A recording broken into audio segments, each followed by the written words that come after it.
మన ప్రభు అయిన యేసుక్రీస్తు నామములో ఈ యొక్క కార్యక్రమాలు చూస్తున్న మీకు నా హృదయపూర్వకమైన వందనాలు. 2000 సంవత్సరాల క్రితం యేసు ప్రభుతో నడుస్తున్న శిష్యులు సమరయ ప్రాంతాల్లో ఉన్నప్పుడు యేసు ప్రభుకి పొలాలు చూపించారు. బోధకుడా, ఈ పొలములు పండి ఈ ప్రాంతంలో సమృద్ధిగా భోంచేయాలంటే ఇంకా ఒక 4 నెలలు పడుతుంది బోధకుడా అని చెప్తున్నారు. వెంటనే యేసు ప్రభు ఏమన్నాడంటే, మీ కన్నులు పైకెత్తి చూడండి, పొలములు ఇప్పుడే కోతకి సిద్ధముగా ఉన్నాయి, ఇంకో 4 నెలలు అక్కరలేదు, సమృద్ధిగా మీరు భోంచేయవచ్చు, మీ కన్నులు పైకెత్తి చూడండి అని అన్నాడు. వాళ్ళకి ఆశ్చర్యం కలిగింది. ఇది ఎలా సాధ్యం?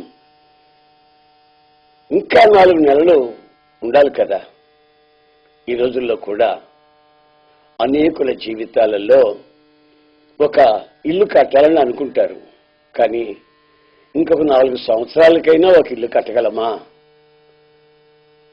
అనారోగ్యంతో బాధపడే వాళ్ళని చూసి ఇంకొక 4 సంవత్సరాలకైనా వీడు ఆరోగ్యంగా బట్టగట్టి తిరగలడా అనే అనుమానం.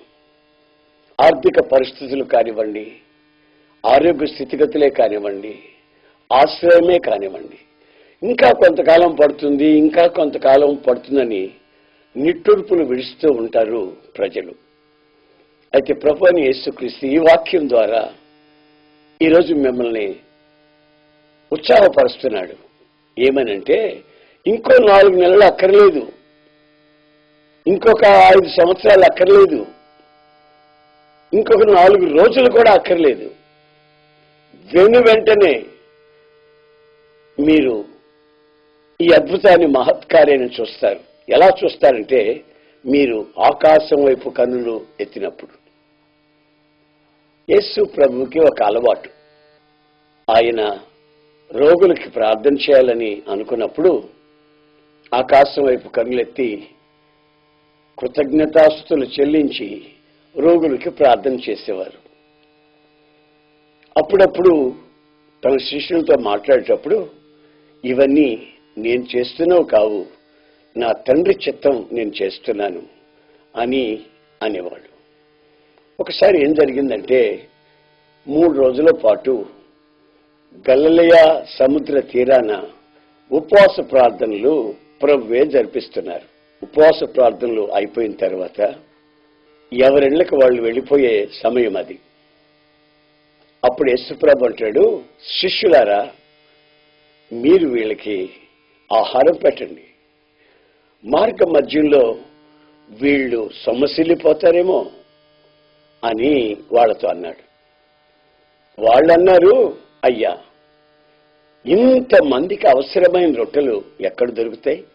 మన దగ్గర అన్ని పైసలు లేవు కదా. ఒకవేళ ఉన్నా ఇన్ని రొట్టెలు ఒక్కసారి మనకు ఎక్కడ దొరుకుతాయి?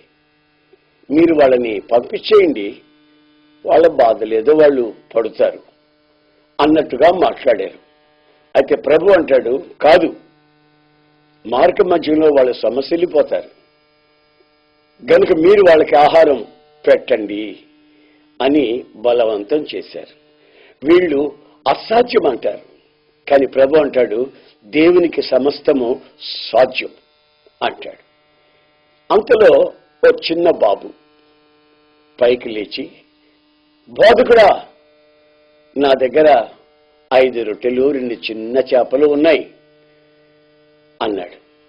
శిష్యులకి అందరికీ ఆశ్చర్యం అనిపించి, ఒరేయ్, 5,000 మందికి రొట్టెలు పంచాలని మేము వాటి గురించి ఆలోచిస్తున్నావురా, నీవు 5 రొట్టెలు 2 చిన్న చేపలు పెట్టుకుని ఏం చేయమంటావు?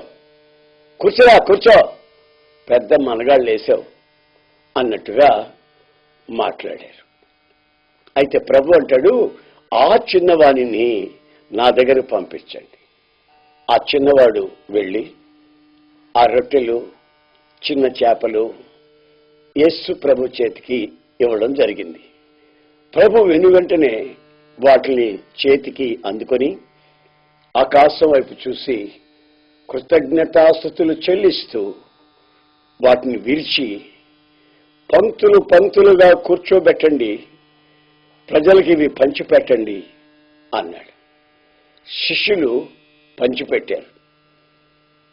అసాధ్యము అన్న శిష్యులే సాధ్యమయ్యేటట్లుగా అందరికీ పంచారు. అందరూ తిని తృప్తి పొందిన తర్వాత ఆయన విరిచిన ముక్కలు ఇంకా 12 గంపలు అలాగే ఉన్నాయి. ఎంగిలి ముక్కలు కాదండి. నా ప్రియమైన సహోదరులారా, వాళ్ళందరూ తిని తృప్తి పడ్డారు. సమృద్ధి కలిగింది. ఈ సమృద్ధి ఎలా కలిగిందంటారు? ప్రభువుకు ఒక అలవాటు ఆకాశం వైపు కన్నులెత్తడం. మనుషుల ముఖం చూసేదానికంటే కూడా, ఆ దేశం ఈ దేశం వైపు చూసేదానికంటే కూడా యేసయ్య వైపు చూడటం మన జీవితంలో మనం నేర్చుకోవలసినటువంటి గొప్ప పాఠం. అది ఆయన మనకు నేర్పించాడు. ఆయన అలవాటు మన అలవాటుగా మారాలని ఆయన ఆశించాడు. ఈ రోజుల్లో ఇలాంటి సభలు జరిగినప్పుడు మనం గమనిస్తుంటాం. ఇంత ఖర్చు అయింది, ఇంత కానుకలు వచ్చాయి, ఇంకా ఇంత అప్పులు ఉన్నాయి అని చెప్పుకోవడం, ఇంతమంది ఇప్పుడు చందాలు ఇచ్చేవాళ్ళు కావాలి అని కోరుకోవడం మనం సహజంగా చూస్తుంటాం. ఒక్కోసారి నాకు అనిపిస్తుంది, ఇది దేవుని పనేగానైతే, దేవుడు అంగీకరించిన పరిచర్యగానైతే ఈ అప్పుల బాధలు ఎందుకు వస్తాయి, ఈ లోటు ఎందుకు కలిగి ఉంటుంది అని ఒక్కొక్కసారి నేను ఆలోచించడం కూడా జరుగుతుంది. అటువైపు ఇటువైపు చూస్తున్నప్పుడు మనం అనుభవించేది ఏమిటంటే లోటు బడ్జెట్. అయితే ఆకాశం వైపు చూసినప్పుడు మిగులుతున్నటువంటి అనుభవాలు, సమృద్ధిగా కలుగుతున్న అనుభవాలు మనం అనుభవించగలుగుతాం. అప్పులు పాలు కాము, వడ్డీలు కట్టవలసిన అక్కర అసలే ఉండదు. కనుక నా ప్రియమైన సహోదరులారా, మీరు మీ అవసరాలను బట్టి ఎటువైపు చూస్తున్నారో ఒకసారి మీరు ఆలోచించుకోవాలి. ఒకసారి నా జీవితంలో జరిగిన ఒక సంభవాన్ని మీకు అర్థమయ్యే శైలిలో చెప్తాను, వినండి. అప్పుడు నాకు సరిగ్గా వయసు 20 ఏళ్ల వయసు. బైబిల్ బ్యాగ్ తగిలించుకొని గ్రామ గ్రామం తిరుగుతున్న రోజులు అవి. అప్పుడు ఒక ప్రాంతానికి వెళ్ళినప్పుడు ఓ తల్లి నన్ను అట్లాగే చూస్తుంది. ఏంటమ్మా అలా చూస్తున్నారు అన్న. బాబు, మా చనిపోయిన బాబు నిన్ను చూస్తుంటే గుర్తొస్తున్నాడు గనుక నిన్ను అందుకు అలా చూస్తున్నాను బాబు అనింది. దేవుని స్తోత్రం అన్నా నేను. వెంటనే ఆమెనింది, బాబు ఇల్లు నీళ్ళు అనుకో, ఎప్పుడు సమృద్ధిగా ఆహారం ఈ టేబుల్ మీద ఉంటుంది, నువ్వు ఇటువైపు ఎప్పుడు వచ్చినా సరే శుభ్రంగా భోంచేసి విశ్రాంతి తీసుకొని ప్రభు సేవ చేయనాయన. ఏ తల్లి కన్నా బిడ్డవో, నా బిడ్డ పోయాడు, నేను నా కళ్ళతో నా బిడ్డలాగా చూసుకుంటున్నాను అని చెప్పింది. నేను ఎప్పుడు ఆ ఇంట్లో భోంచేసినోడిని కాను. సరే, ఆ ప్రాంతాలు తిరుగుతున్నప్పుడు ఒకసారి ఆ ప్రాంతానికి వచ్చాను. వచ్చినప్పుడు బస్ ఛార్జీ మాత్రమే ఉంది, జేబులో పైసా కూడా లేదండి. సరిగ్గా మధ్యాహ్నం 3 గంటలప్పుడు బస్ స్టాండ్లో బస్ దిగాను. ఆకలి అవుతుంది, తినే వయసు, కానీ పైసలు లేవు. ఏం చేయాలో అర్థం కాదు. సరే, అప్పుడు సరిగా ఆలోచనలోకి వచ్చింది ఆ తల్లి. అమ్మ ఉంది కదా ఇక్కడ, ఆమె ఎప్పుడొచ్చినా భోజనం రెడీగా ఉంటుంది బాబు, తినమని చెప్పింది కదా, తల్లిలాంటిది, ఇల్లు నీదేని బాబు, నాది అనుకోవద్దని చెప్పింది కదా, వెళ్ళిపోదాం భోంచేద్దామని అలాగా తల్లిని గుర్తు చేసుకుంటూ ఆ ఇంటికి వెళ్ళడం జరిగింది. వెళ్తే ఇంత తాళపు కప్ప ఆ ఇంటికి వేసినారు. ఇటెటో బయటికి వెళ్ళింది, వస్తుంది, తలుపు తీస్తుంది, శుభ్రంగా భోంచేయచ్చని నేను కాసేపు అక్కడే నిలబడ్డా. ఆ పక్కింటి వాళ్ళు అంటారు, బాబు ఈమె కొరకు నువ్వు ఉంటున్నావా, ఈ మామగారి కొరకు? ఇంకో 4 రోజులు రాదు ఈమె, వచ్చిన వాళ్ళకి మమ్మల్ని చెప్పమంది అన్నసరికి నాకు చాలా బాధ అనిపించింది. ఇక ఉసూరు అంటూ వెళ్ళిపోతున్నా.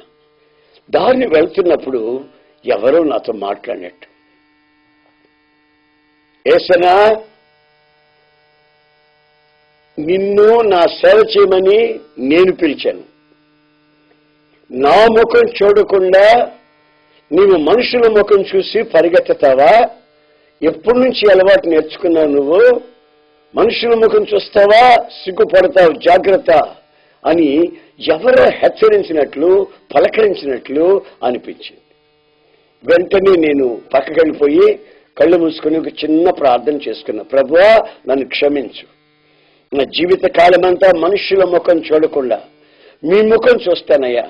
మీరు నన్ను నడిపించండి. ఎలా నడిపిస్తారో నాకు తెలియదు, మీరు నడిపించండి బాబు అని కన్నీటితో ఒక చిన్న ప్రార్థన చేసుకుని కళ్ళు తెరిచి ఇలా బయటకు వచ్చా. వచ్చిన వెంటనే ఒక అబ్బాయి, ఎవరో నా వయసు అబ్బాయే, నా వెంట తిరుగుతున్నాడు. ఎవరా నువ్వు అన్నా. నీ పేరు ఏసన్న కదా అన్నాడు. అవును. మీది నెల్లూరు కదా అన్నాడు. అవును అన్నా. మీరు నాకు తెలుసండి అన్నాడు. తెలిస్తే ఏం చేయమంటావు? నేను ఇంతవరకు అన్నం తినలేదు, 3 గంటలు అయిపోయింది, లారీ చెడిపోయింది, మా లారీ అక్కడ షెడ్లో పెట్టాను, అన్నం తినలేదన్నాడు. నా భయం వేసింది, నన్ను డబ్బులు అడుగుతాడేమో నన్ను. తర్వాత అంటాడు, నాకు ఒక ఆశను తీరుస్తారా అన్నాడు. ఏమిటంటే, నాతో కలిసి మీరు కూడా భోజనం చెయ్యాలి అన్నాడు. నేను ఎప్పుడెప్పుడు అని ఉన్నాను కదండి ఆకలితో. సరే వెళ్దాం పదండి. హోటల్కి వెళ్ళాం. ఆడ తిండిపోతాడు, ఏమో తింటున్నాడు. వాడు ఏది తింటున్నాడు అన్ని నాకు పెట్టిస్తున్నాడు. వాడు పెట్టినల్లా తింటా వస్తున్నాను.